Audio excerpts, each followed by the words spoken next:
નમસ્કાર મિત્રો, ધોરણ 9 વિષય સામાજિક વિજ્ઞાન પાઠ 13 ભારતનું સ્થાન, ભૂસ્તરીય રચના અને ભૂપૃષ્ઠ એક વિશે આજે અભ્યાસ કરીશું. અગાઉ મિત્રો આપણે ભારતના સ્થાન વિશે વાત કરી હતી. આજે આપણે ભારતના વિસ્તાર વિશે વાત કરીશું. તો ભારતના વિસ્તાર વિશેના પ્રશ્નનો અભ્યાસ કરી તે પહેલા આપણે થોડું પુનરાવર્તન કરી જોઈએ. ભારતના સ્થાન વિશે જોઈએ. અગાઉ આપણે જોઈ ગયા કે કુલ પૃથ્વી ઉપર 7 ખંડો આવેલા છે. એમાં વિસ્તારની દ્રષ્ટિએ અને વસ્તીની દ્રષ્ટિએ સૌથી મોટામાં મોટો ખંડ હતો એશિયા. તો આપણું ભારત છે તે પણ એશિયામાં આવેલું છે. પણ મિત્રો મેં તમને વાત કરી હતી કે એશિયામાં કઈ જગ્યાએ, તો કે દક્ષિણ એશિયાના મધ્ય સ્થાને આવેલો એક દ્વીપકલ્પીય દેશ છે.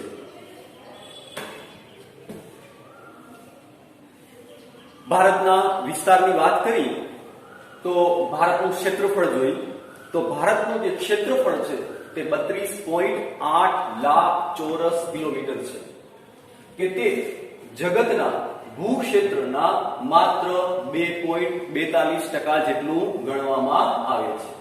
મિત્રો ભારતનું ક્ષેત્રફળ, જેમ ભારતનું ક્ષેત્રફળ 32.8 લાખ ચોરસ કિલોમીટર છે, તેમ પૃથ્વી ઉપર દુનિયામાં જેટલા પણ દેશો આવેલા છે તમામ દેશને પોતાનું એક ક્ષેત્રફળ હોય છે.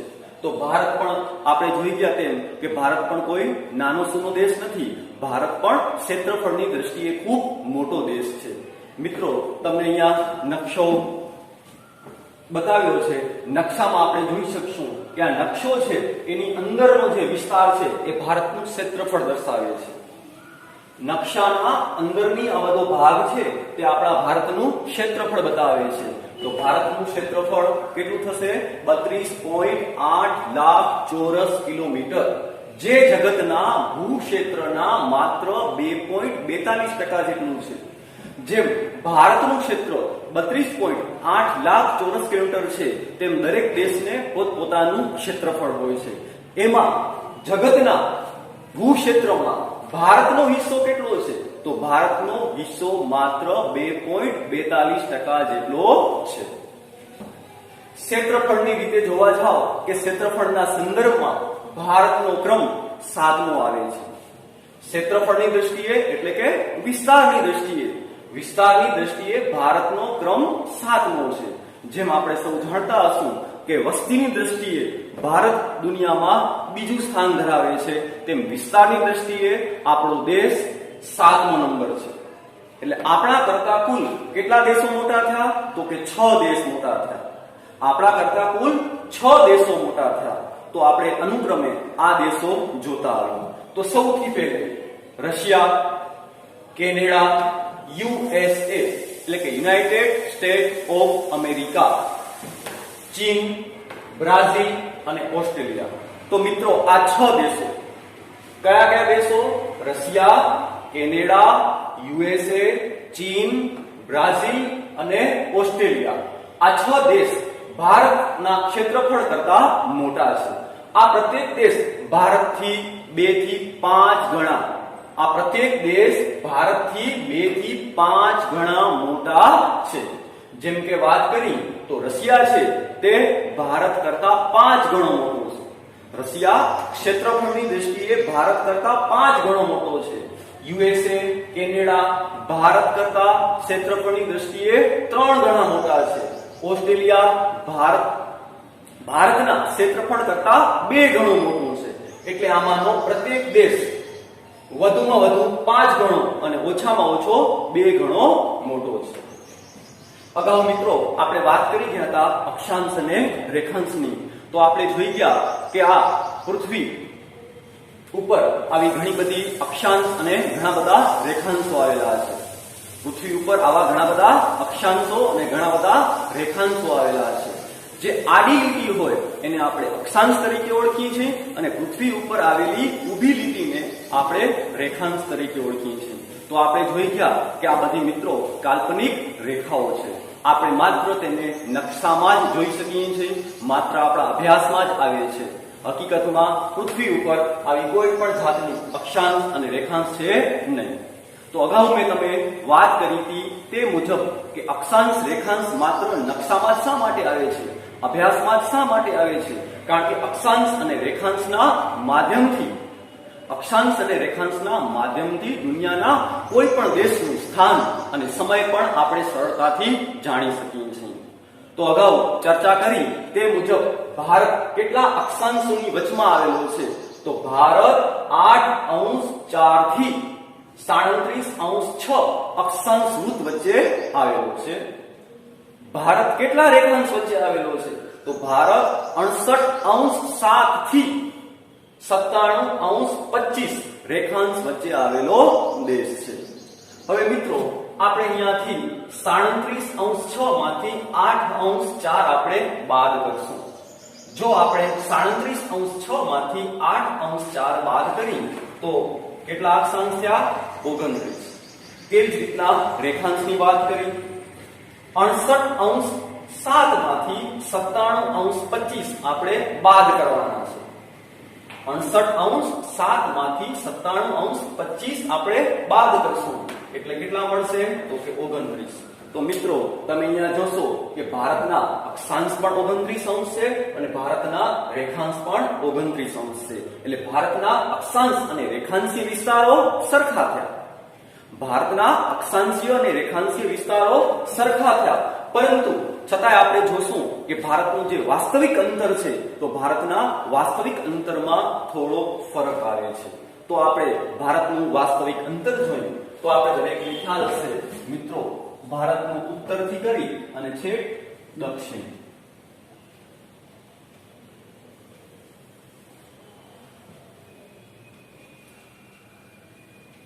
ભારતનું ઉત્તરથી કરી અને દક્ષિણ કેટલા કિલોમીટર છે? 3214 કિલોમીટર. તેવી જ રીતના પશ્ચિમથી પૂર્વ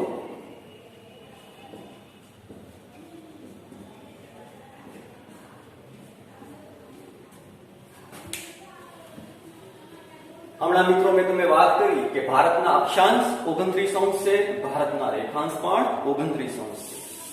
કેવી રીતના 29 આયા? તો આનામાંથી આપણે બાદ કરવાના છે. તો ભારતના અક્ષાંશ અને રેખાંશ સરખા થયા, પરંતુ ભારતનું જે વાસ્તવિક અંતર છે તો વાસ્તવિક અંતરમાં થોડો ફેર આવ્યો. તો ભારતમાં ઉત્તરથી કરી અને દક્ષિણ કેટલું અંતર છે? તો કે 3214 કિલોમીટર. એવી જ રીતના પૂર્વથી કરી અને પશ્ચિમ કેટલું અંતર છે? 2933 કિલોમીટર. તો મિત્રો યાદ રાખજો, ભારતનું ઉત્તરથી દક્ષિણ વચ્ચે કેટલું અંતર છે? 3214 કિલોમીટર. તેવી જ રીતના પૂર્વથી પશ્ચિમ સુધી કેટલું અંતર છે? 2933 કિલોમીટર અંતર છે. એવી જ રીતના આપણે વાત કરી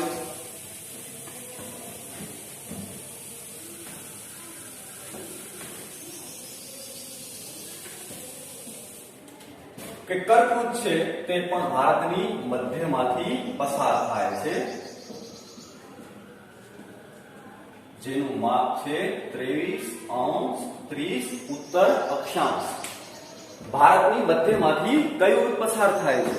જેમ અગાઉ આપણે વાત કરી ગયા તેમ કે પૃથ્વીની મધ્યમાંથી વિષુવવૃત્ત પસાર થાય અને પૃથ્વીના બે સરખા ભાગ પડે, તેમ ભારતની મધ્યમાંથી કયું વૃત્ત પસાર થાય છે? કર્કવૃત. તો કર્કવૃતનું માપ કેટલું છે? 23°30 ઉત્તર અક્ષાંશ, જે ભારતની બરાબર મધ્યમાંથી પસાર થાય છે.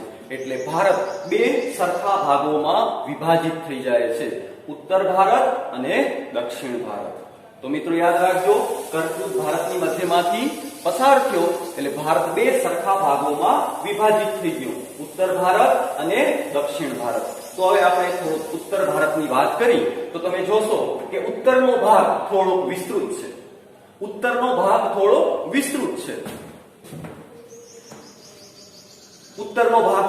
એટલે થોડો છે. જ્યારે તમે દક્ષિણનો ભાગ જોશો તો ત્રિભુજાકાર છે. ત્રિભુજા એટલે કે જેની ત્રણ બાજુ હોય એને ત્રિભુજાકાર તરીકે પણ ઓળખવામાં આવે છે. તમે કર્કવૃતથી જેમ જેમ દક્ષિણ તરફ જશો તેમ તેમ તેનો ભાગ વધુ ને વધુ સાંકડો થતો આવે છે. એટલે ઉત્તરનો ભાગ વિસ્તૃત છે અને દક્ષિણનો ભાગ ત્રિભુજાકાર છે કે તેની 3 બાજુ છે, એક બાજુ, 2 અને 3. માટે દક્ષિણનો ત્રિભુજાકાર ભાગ એટલે કે આપણે જેમ જેમ કર્કવૃતથી દક્ષિણ તરફ જતા આવશું તેમ તેમ તે વધુ ને વધુ સાંકડો થતો જાય છે. તો મિત્રો આપણે અહીંયા વાત કરી કે કર્કવૃત ભારતની મધ્યમાંથી પસાર થયો એટલે ભારતના 2 સરખા ભાગ પડ્યા. આ છે ઉત્તર ભારત અને આ છે દક્ષિણ ભારત. તો ઉત્તરના ભાગમાં શું આવેલું છે? તો ઉત્તરના ભાગમાં વિશાળ હિમાલયની પર્વતમાળાઓ પણ આવેલી છે. ઉત્તરના ભાગમાં આવેલી વિશાળ હિમાલય પર્વતમાળા પણ આવેલી છે, જે ઉત્તરથી પૂર્વ સુધી બૈરગોળ ચાકની જેમ વિસ્તૃત કે મોટા પ્રમાણમાં ફેલાયેલી છે. તો ઉત્તર ભાગમાં હિમાલયની પર્વતમાળાઓ આવેલી છે અને ઉત્તરનું મેદાન પણ આવેલું છે. આ ઉત્તરના મેદાનનું નિર્માણ ઉત્તર ભારતની નદીઓએ કર્યું છે. આપણે સૌ જાણીએ છીએ કે ભારતની નદીઓને પણ કુલ 2 ભાગમાં વિભાજિત કરવામાં આવે છે, ઉત્તર ભારતની નદીઓ અને દક્ષિણ ભારતની નદીઓ. ઉત્તર ભારતની તમામ નદીઓના ઉદ્ગમ સ્થળ હિમાલયના હિમછાદિત પહાડો છે. તો ઉત્તર ભારતની તમામ નદીઓ હિમાલયના હિમછાદિત પહાડોમાંથી નીકળે છે અને તે પોતાની સાથે મોટા પ્રમાણમાં, પુષ્કળ પ્રમાણમાં કાપ લઈ આવે છે અને એ કાપથી જ આ કાપ ઉત્તરના સમતલ મેદાનોમાં પથરાયું છે, જેને ઉત્તરનું ફળદ્રુપ મેદાનોની રચના પણ કરી છે. તો ઉત્તર ભારતમાં મિત્રો યાદ રહેશે, એક હિમાલયની પર્વતમાળા આવેલી છે અને 2 ઉત્તરનું મેદાન આવેલું છે. હવે આપણે દક્ષિણ ભારતની વાત કરીએ તો દક્ષિણ ભારત છે તે પણ એક ઉચ્ચ પ્રદેશ છે. તો દક્ષિણનો મોટો ભાગ ઉચ્ચ પ્રદેશ જોવા મળે છે ને સાથે સાથે અહીંયા દરિયા કિનારાના મેદાનો પણ આવેલા છે. તો અગાઉ આપણે જોઈ ગયા તેમ ભારતનો દક્ષિણનો ભાગ દ્વીપકલ્પીય કહેવાય છે. દ્વીપકલ્પીય એટલે કે જે ભૂખંડની એટલે કે જેની 3 બાજુ પાણીથી ઘેરાયેલી હોય તેવા ભૂભાગને દ્વીપકલ્પ તરીકે ઓળખવામાં આવે છે. તો મિત્રો અહીંયા દરિયા કિનારાના મેદાનો, તો ભારતનો દરિયો 7500 કિલોમીટર લાંબો છે. ભારતનો દરિયો 7500 કિલોમીટર લાંબો છે. એટલે અહીંયા બધા દરિયા કિનારાના મેદાનો આવેલા છે. તો ઉત્તરમાં હિમાલયની પર્વતમાળા અને ઉત્તરનું મેદાન, જ્યારે દક્ષિણમાં ઉચ્ચ પ્રદેશ અને દરિયા કિનારાના મેદાનો આવેલા છે. હવે મિત્રો આપણે આગળ વાત કરી તેમ કે રેખાંશીય તફાવતને કારણે પૂર્વ પશ્ચિમના સ્થાનિક સમયમાં 2 કલાકનો ફરક આવે છે. કારણ કે આપણે જોઈ ગયા, હમણાં જ આપણે વાત કરી કે ભારત ક્ષેત્રફળની દ્રષ્ટિએ પણ ખૂબ મોટો દેશ છે. એટલે કે દુનિયાના જે દેશો ક્ષેત્રફળની દ્રષ્ટિએ ખૂબ મોટા છે ત્યાંના સ્થાનિક સમયમાં ઘણા બધા ફેરફારો આવતા હોય છે. તો આ ભારતનો તમે ખ્યાલ જ હશે પૂર્વ ભાગ અને આ ભારતનો પશ્ચિમ ભાગ. તો આ ભારતનો પૂર્વથી, કારણ કે રેખાંશીય તફાવતને કારણે પૂર્વથી પશ્ચિમના સ્થાનિક સમયમાં 2 કલાકનો ફેર આવે છે. તો સૌથી પહેલા મિત્રો આપણે સ્થાનિક સમય એટલે શું એની આપણે વાત કરી કે સૂર્ય બપોરના બરાબર આપણા માથા ઉપર આવે ત્યારે તે સમયનો સ્થાનિક સમય ગણવામાં આવે છે. એટલે કે સૂર્ય બરાબર આપણા માથા ઉપર આવે એટલે તે સમયે ત્યાં 12 વાગ્યા હશે બપોરના, અને તે ત્યાંનો સ્થાનિક સમય ગણવામાં આવે છે. તો ભારતના પૂર્વ અને પશ્ચિમના સ્થાનિક સમયમાં 2 કલાકનો ફેર આવે છે. તો તમે ખ્યાલ હશે મિત્રો કે ભારતના પૂર્વમાં અરુણાચલ પ્રદેશ આવેલો છે અને ભારતના પશ્ચિમમાં અહીંયા કચ્છ આવેલો છે. તો અહીંયા અરુણાચલ અને કચ્છના સ્થાનિક સમયમાં 2 કલાકનો ફેર આવે છે. કે જો અહીંયા સવારના 5 વાગ્યા હોય, જો અહીંયા સવારના 5 વાગ્યા હશે તો મિત્રો અહીંયા રાત્રિના 3 વાગ્યા હોય. એટલે કે બંને વચ્ચે કેટલા કલાકનો ફેર આવ્યો? 2 કલાકનો. એટલે બંને પૂર્વથી પશ્ચિમના સ્થાનિક સમયમાં 2 કલાકનો ફેર આવે છે. ધારો કે મિત્રો જો અહીંયા સવારના 10 વાગ્યા હોય, જો અહીંયા સવારના 10 વાગ્યા હોય તો અહીંયા સવારના કેટલા વાગ્યા હશે? તો કે સવારના 8 વાગ્યા હશે. આમ શા માટે? તો મિત્રો સિમ્પલ છે કે સૂર્ય ઉગે કઈ સાઈડથી? સૂર્ય કઈ દિશાએથી આવે છે? તો સૂર્ય પૂર્વ દિશાએથી. એટલે સૂર્યના સૌપ્રથમ કિરણો ક્યાં પડે છે? તો કે પૂર્વમાં. જ્યારે પશ્ચિમનો ભાગ છે,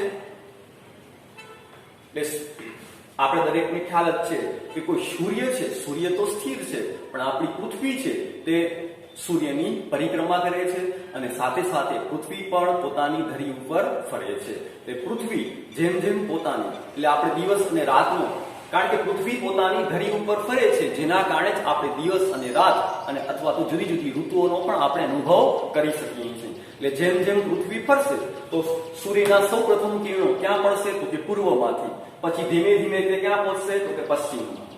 એટલે મિત્રો જો અહીંયા સવારના 5 વાગ્યા હોય તો અહીંયા રાત્રિના 3 વાગ્યા હશે. એટલે આ બંને વચ્ચેના સ્થાનિક સમયમાં આશરે 2 કલાકનો ફેર ગણવામાં આવે છે. હવે મિત્રો 2 કલાકનો ફરક તો બહુ મોટો થઈ ગયો. એટલે ભારતે શું કર્યું છે? તો ભારતની જે પ્રમાણ સમય રેખા છે, ભારતની પ્રમાણ સમય રેખા 82°30. ભારતની પ્રમાણ સમય રેખા 82°30 છે, જે ઉત્તર પ્રદેશના મિર્ઝાપુર જિલ્લામાંથી પસાર થાય છે. એટલે મિર્ઝાપુરનો સ્થાનિક સમય એ જ ભારતનો પ્રમાણ સમય ગણવામાં આવે છે. તો મિત્રો આપણે જોઈએ આગળ.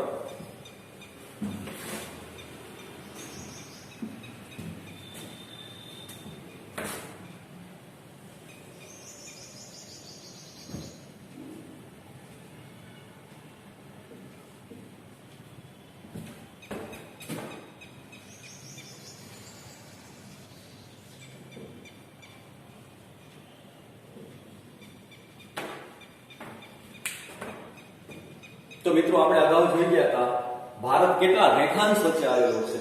તો ભારત 68°7 થી 97°25. એટલે ભારત 68°7 થી 97°25 રેખાંશ વચ્ચે આવેલો છે. એટલે ભારતે પોતાની પ્રમાણ સમય રેખા, તો કોઈ પણ દેશ પોતાની પ્રમાણ સમય રેખા 2 વસ્તુના આધારે નક્કી કરે છે.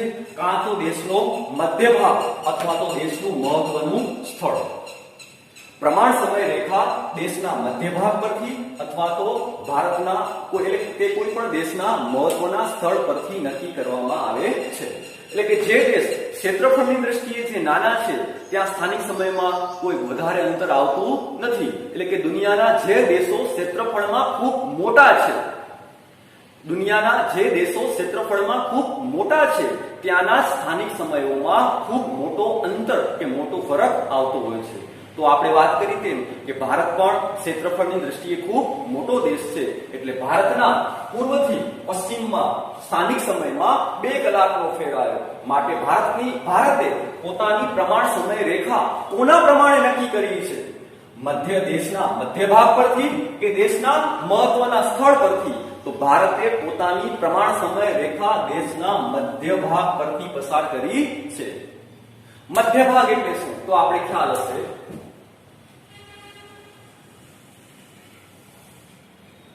આ છે ભારતની પ્રમાણ સમય રેખા.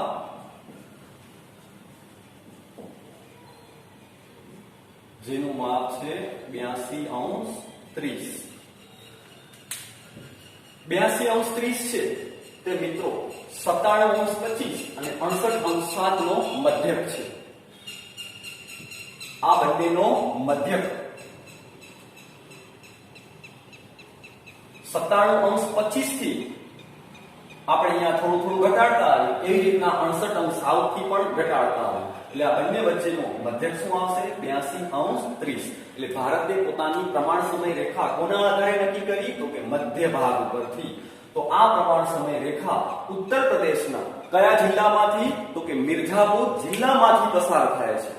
એટલે મિર્ઝાપુરનો સ્થાનિક સમય એ જ ભારતનો પ્રમાણ સમય ગણવામાં આવે છે. એટલે ભારતની જે આ પ્રમાણ સમય રેખા અને કોઈ પણ સ્થળનો સ્થાનિક સમય, ભારતની પ્રમાણ સમય રેખા અને ભારતના કોઈ પણ સ્થાનિક સમયની વચમાં વધુમાં વધુ 1 કલાકથી વધારે ફરક પડતો નથી. માટે ભારતે પોતાની પ્રમાણ સમય રેખા મધ્ય ભાગ ઉપરથી નક્કી કરી છે. તો આ પ્રમાણ સમય રેખાનું માપ છે 82°30, જે ભારતની પ્રમાણ સમય રેખા તરીકે ઓળખવામાં આવે છે. તો મિત્રો, હજી એક વખત આપણે પુનરાવર્તન કરી જાય. ભારતનું ક્ષેત્રફળ 32.8 લાખ ચોરસ કિલોમીટર, જે આપણે જોઈ શકીએ છીએ. જે ભૂક્ષેત્રના કેટલા ટકા છે? તો કે 2.42%. દરેક દેશને પોતાનું ક્ષેત્રફળ હોય, એમાં જગતના ક્ષેત્રફળમાં ભારતનો હિસ્સો 2.42%. ક્ષેત્રફળની દ્રષ્ટિએ ભારતનો નંબર 7મો છે. એટલે આપણા કરતા ક્ષેત્રફળની દ્રષ્ટિએ, વિસ્તારની દ્રષ્ટિએ કેટલા દેશ મોટા થયા? 6. રશિયા, કેનેડા, યુએસએ, ચીન, બ્રાઝિલ, ઓસ્ટ્રેલિયા. આ પ્રત્યેક દેશ આપણાથી 2 થી 5 ગણો મોટો છે. ભારત કેટલા અક્ષાંશ વચ્ચે આવેલો છે? 8°4 થી 37°6. રેખાંશ 68°7 થી 97°25. તો 37°6 માંથી 8°4 બાદ કરો એટલે 29 આવશે. 97°25 માંથી 68°7 બાદ કરશો એટલે 29. તો ભારતના અક્ષાંશીય અને રેખાંશીય વિસ્તાર સરખા છે. પણ છતાંય મેં વાત કરી કે વાસ્તવિક અંતરમાં થોડો ફેર છે, કારણ કે ઉત્તરથી દક્ષિણ, તો ઉત્તરથી દક્ષિણનું અંતર કેટલું છે? 3214 કિલોમીટર. જ્યારે પૂર્વથી કરી અને પશ્ચિમ, તો પૂર્વથી પશ્ચિમનું અંતર છે 2933 કિલોમીટર. કે ભારતની મધ્યમાંથી કર્કવૃત પસાર થાય છે, એટલે ભારતના બે સરખા ભાગ પડ્યા. ઉત્તરનો ભાગ થોડો પહોળો છે, જ્યારે દક્ષિણનો ભાગ સાંકડો છે. જેમ જેમ તમે દક્ષિણ તરફ જશો તેમ તેમ એનો ભાગ વધુ ને વધુ સાંકડો થતો આવે છે. તો ઉત્તરના ભાગનો મેં વાત કરી મિત્રો, બે આવશે. એક હિમાલયની પર્વતમાળા અને બે ઉત્તરના મેદાન. જ્યારે દક્ષિણમાં શું આવેલું છે? તો કે ઉત્તરપ્રદેશ અને દરિયા કિનારાના મેદાનોનો સમાવેશ થાય છે. ભારતના રેખાંશીય વિસ્તારો ખૂબ મોટા છે, એટલે ભારતના પૂર્વ અને પશ્ચિમના સ્થાનિક સમયમાં 2 કલાકનો ફેર આવે છે. એટલે ભારતે પોતાની પ્રમાણ સમય રેખા આ બંનેના મધ્યમાંશ 30, જે પ્રમાણ સમય રેખા ઉત્તર પ્રદેશના મિર્ઝાપુર જિલ્લામાંથી પસાર થાય છે. એટલે મિર્ઝાપુરનો સ્થાનિક સમય એ જ ભારતનો પ્રમાણ સમય ગણવામાં આવે છે. એટલે કે પ્રમાણ સમય અને સ્થાનિક સમય અહીંયાથી અહીંયા 1 કલાકથી વધુનું ફરક પડશે નહીં. તો રીતના પ્રમાણ સમય રેખાથી સ્થાનિક સમય 1 કલાકથી વધારે ફરક પડશે નહીં.